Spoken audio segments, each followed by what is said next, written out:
This lesson is going to be about substituting and evaluating. Our learning objectives are going to be to understand that pronumerals can be replaced with numbers, to be able to substitute numbers for pronumerals, and finally to be able to evaluate an expression using order of operations once all pronumeral values are known. Let's now begin this lesson with a bit of a starter activity. So here we have two students, and one student is telling the other that there are 10 marbles under the cups. How many could be under each one? So here we have the X cup, here we have the Y cup. We know that there are 10 marbles altogether underneath these cups. What we're trying to figure out is how many could be under each one. So over here is a bit more information. The pronumerals X and Y could stand for any number. What numbers could X and Y stand for? Try to list as many as possible. Let's begin by writing down what we know. So we know that X plus Y has to equal 10 because we know the marbles all together underneath both cups are 10. Now we need to figure out what are the possible pairs that could equal 10. So how many marbles could be underneath X and how many could be underneath Y if we know all together there are 10 marbles. So immediately, hopefully you're thinking, well, let's let there be 5 marbles under the X cup and let there be 5 marbles under the Y cup. And that's equivalent to saying let X equal 5 and let Y equal 5. Now what we're going to do is substitute these values in to what we've written here. So we're saying let X equal 5. So that means in my X position, I'm going to put 5.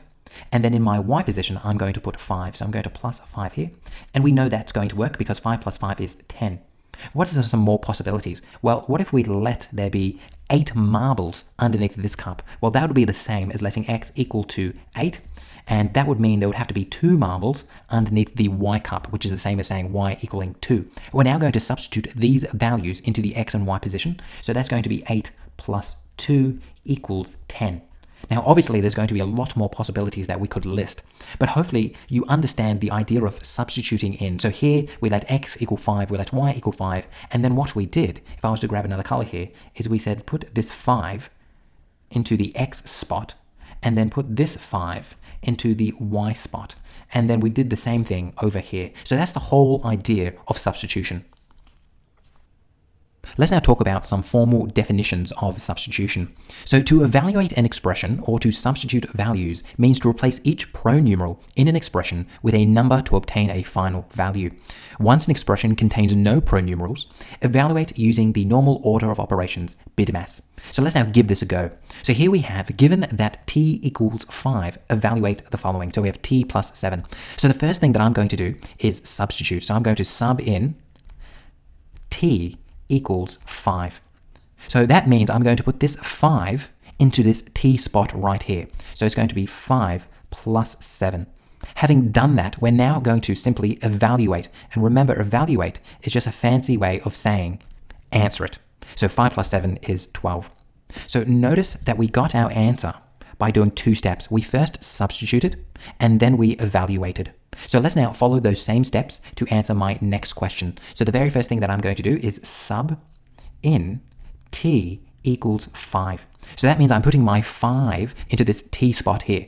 Now we have 8 times t here. So remember, this is 8 times t, but we know that t is equal to 5. So I can get my rubber and get rid of that t, and in its spot, I'm substituting in its spot 5. Now I just need to ask what is 8 times 5. So now what I'm going to do is I'm now going to evaluate.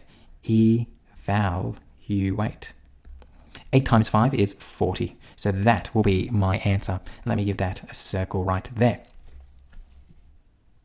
Let's now answer the last question here, which is 10t plus 4 minus t. So we know that the first thing that I'm going to do is sub in t equals 5. T equals 5.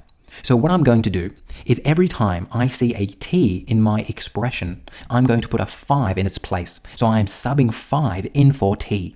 So let me grab my pen and I'm going to go 10. Then I'm going to put a 5 here. So that means, and I'm going to do that in brackets, I'm going to put a 5 there.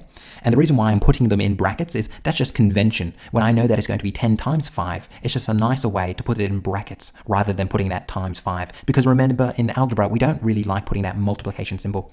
Then I'm going to plus 4, that's going to stay the same. And then finally, I'm going to minus, now there's a t, so I'm going to put a 5 in its place, like that. Now I'm just going to follow my normal order of operations, BIDMAS, to solve that. So I know that I'm going to do my multiplication first, so 10 times 5, and then do my addition and subtraction. So remembering now, after I have subbed in all my values, I no longer have any pronumerals. I now am going to evaluate. And that's what we're being told here. Once an expression contains no pronumerals, evaluate using normal order of operations. So now I'm going to evaluate. So remember, you should be writing all these notes down in your OneNote. You shouldn't just be watching this video. You should be writing as well. 10 times 5, that is 50. Then I'm going to go just work left to right. So remember, I'm going to plus 4 minus 5. So if I'm working left to right, that means I'm first going to plus my 4. So it's going to be 54. Then I'm going to minus my 5, which is going to take me to 49. So remember, when I have both addition and subtraction, I just work left to right. So that's what I did there. First I plus my 4, then I subtracted my 5, which is 49. So there are your answers, 49, 40, and 12. What I now want you to do is try this for yourself. So pause the video, read the question, and see if you can get the right answers. Then you can double check when I answer it very soon. So how did you go with these questions? Let's now answer them together. So we have substitute x equals 4 and y equals 7 to evaluate these expressions. So remember, the very first thing that I'm going to do is sub in my x equals 4 and my y equals 7. That's the very first thing that I'm going to do. So what I'm going to do is every time I see x, I'm going to put a 4, and every time I see y, I'm going to put a 7. So this is going to be 5x. I see that x, so I'm going to put a 4 there. And remember, I'm putting these brackets as just a way of saying that it's going to be 5 times that 4. That's just convention to put the brackets instead of putting that multiplication sign. Then I'm going to plus. Now I have y. In its place, I'm going to put the 7. And then finally, I have the plus 8. Having now put in my numbers, I've substituted in all my numbers. I no longer have any pronumerals here. So now what I'm going to do is evaluate. Evaluate. So I'm going to grab my pen, 5 times 4, and remember, I'm going to do 5 times 4 first because I'm following my BIDMAS, my order of operation. Multiplication comes first. 5 times 4 is 20. Then I'm going to plus 7 and plus 8. Because I have all these pluses, and I know because of my commutative law, the order does not matter for addition, I can do this any which way I please, but let's just do it left to right. So it's going to be 27 plus 8, which is going to be the same as 35. And I'm going to put a circle around that. Let's now answer this second question together. So the very first thing that I'm going to do is sub in my values. So I'm going to sub in x equals 4 and y equals 7. X equals 4 and y equals 7. So let me sub in those values. So every time I see x, I'm going to put a 4 in, and every time I see y, I'm going to put a 7 in. So it's going to be 80 minus, open brackets, 2. Now I see an x, so I'm going to put a 4 in its place. Then I see a y, so I'm going to put a 7 in its place. Then I'm going to plus, I have a y, so I'm going to put a 7 there. Now that I have done that, the second thing I'm going to do is evaluate. And I know that it's time to evaluate because I no longer have any pronumerals in my expression. It's just numbers now. So I'm going to follow my order of operations, my BIDMAS, which tells me I need to do what's inside my brackets first. And then I need to do my multiplication first inside my brackets because that comes first as well. So I have 2 times 4 times 7.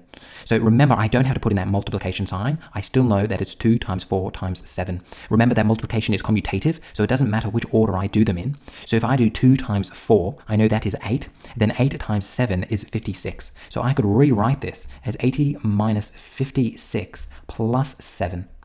Remember, I still haven't gotten rid of my brackets yet, so I still need to do this addition, which will be 80 minus, so inside my brackets is going to be 56 plus 7, which is going to be equal to 63. And now I need to do 80 minus 63, which is going to be 17. So I'm going to give that a circle. So hopefully you can see the steps that I did in order to get my answer. First, I substituted in my values, and then I evaluated. I now want to go through some more questions. So again, it's your turn. I want you to pause the video and see how you go answering these questions. Good luck. So let's now answer these questions together. So we read that if p equals 4 and t equals 5, find the value of, and the very first one is 3p squared. So we know that the first thing that I'm going to do is sub in my value. And I see that I have a p here, and I know that p equals 4. So sub in p equals 4. So every time I see this p, I'm going to put a 4. There's only one of them, so it's going to be 3, 4 squared. Now remember, I now have to evaluate it because I no longer have any pronumerals in my expression. So now I'm going to evaluate. And when I'm going to evaluate, I'm going to have to follow my order of operations, which tells me that I'm going to do my exponents first. Remember, BIDMAS, that I is indices, indices is exponents. So I'm going to go 4 squared, which is 16. And then I'm going to times that by 3. And 3 by 16, that is 48. So that is going to be your answer to the first one. Hopefully you got that correct, but if not, make sure you're following along with me.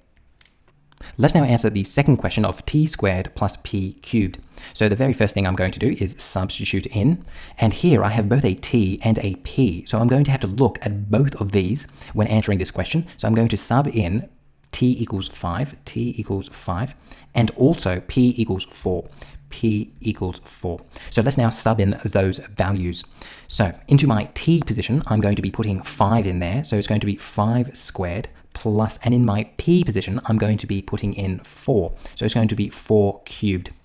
Now that I've done that, I'm now going to evaluate. That is my second step, evaluate. Now, according to my order of operations, BIDMAS, I'm going to be doing my indices first before my addition. So 5 squared is 25. And 4 cubed, well, that's 64. And if I was to plus those together, I'm going to get 89. So that is going to be my answer for the second one. Let's now answer the third question, in which I have a square root of p squared plus 3 squared. So what I'm going to do is sub in my p value. So I'm going to sub in p equals 4. P equals 4. So I'm going to come here, and I'm going to go, I have this square root, and p is going to equal 4, so I'm going to put that there, square it, then plus 3 squared. The next thing that I'm going to do is evaluate it. Now remember, I know that I'm going to evaluate now because I no longer have any pronumerals in this expression. Now when I'm doing something like this, my square root sign kind of acts like my brackets. I'm first going to do whatever is inside of it first, and then once everything inside of it has been completed, then I'll take the square root of everything. So 4 squared, that is going to be 16. And 3 squared, that's going to be 9. So now I'm going to put my square root over that.